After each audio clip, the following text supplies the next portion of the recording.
Hey now, it's Sharon, and I'm back to share another idea on how to better the police. If you're new to the channel, I'm a retired detective. I worked for 20 years for a southeastern city in the US, and I was also in the military.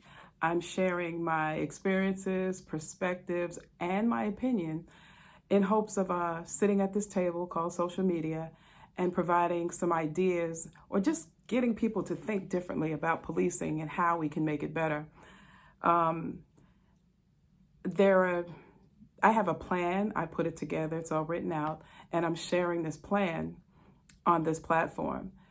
And with that being said, I want to share an idea that I had about myself concerning an experience during policing.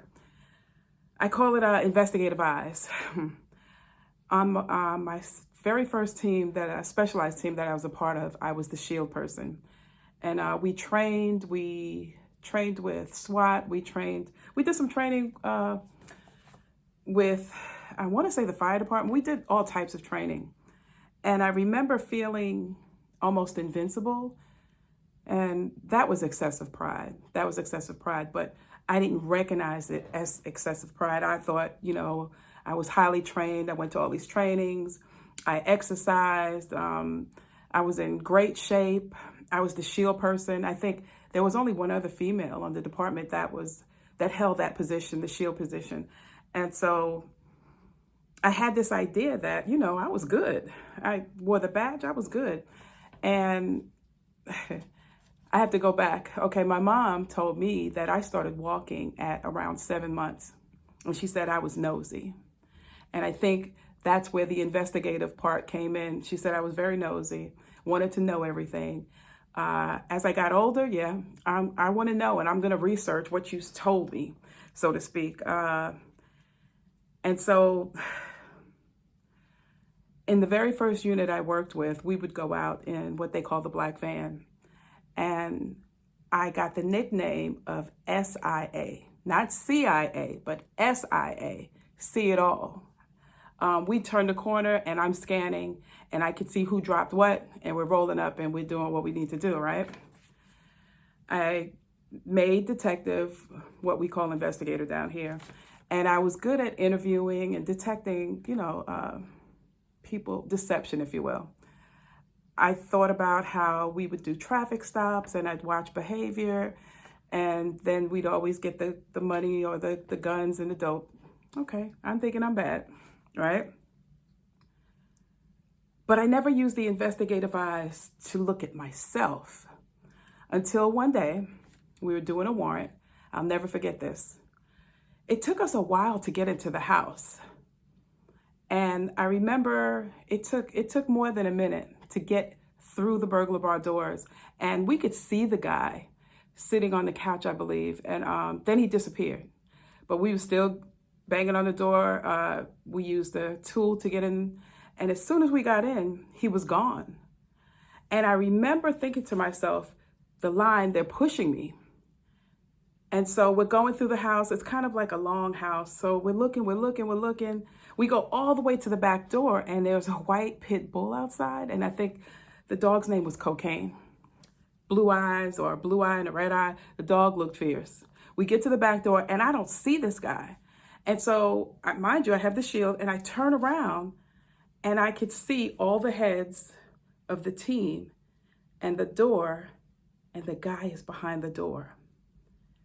Now, I think I said door, something to alert. Everybody turned around. And they were like, get on the ground, and got him on the ground and things. And I was like, wow, it was 9 of us in that stack. And we could have been gone. Usually you hit the door real hard and you come in, you bang the door against the wall to make sure nobody's at the back of it. And I thought I did it. And then I thought my team in back of me did it. But we were all in that back, I think it was a kitchen, to the back door. And when I turned around and I saw the guy, I'm like, whoa, that was humbling. It was scary. And I remember thinking about it weeks after, like, we could have been gone. And that would have been on me, because as the shield, I'm hitting the door and making sure nobody's there. If I don't do it, the guys in back of me do it. And we talked about it, after that, but I still carry that with me a little bit to some degree. But that was the excessive pride overruling the fact that they were pushing me. I don't let anybody push me in the stag, but they pushed me. And then I guess evidently I didn't hit the door hard enough. And this guy's in back of the door, like he was back up against the door. And luckily he didn't have bad intentions, because he could have gotten every last one of us. And so I realized that was excessive pride. I didn't want to stop. I didn't want to say, whoa, whoa, whoa, stop. And the fact that I missed it, and then I beat up myself for, feeling down and just broken about it. Nobody got hurt, but the fact that I missed it. And when I tell you I was hard on myself, I would just leave it at that. But that excessive pride built up in me. And so I had to take a look at that. I had to really assess my heart. And then that's when I had to report some of the officers for doing what they were doing. And then on top of the ostracism and the retaliation and me feeling bad, that's when I had to take a look at my heart. And so I started diving into that. And I realized it was excessive pride built up in the land of my heart. I write about that in the book. I'll share that with you guys in a little bit. But I write about that. And I wasn't willing to look at it. I was like, man, I just need some more training. And the Holy Spirit was like, no, you need to look at it. So I started to unpack that, if you will. And I found out it was fear-based and things like that. So my advice is, in bettering the police on an individual basis, individual by individual, career police officer or someone that's just getting into it, unpack some of that stuff, that baggage that you might be carrying in your heart. I had to learn the hard way, in a sense that I got into policing. And of course, the training just reinforced my bias. So I'm sure anybody else bringing bias, the training is going to reinforce it.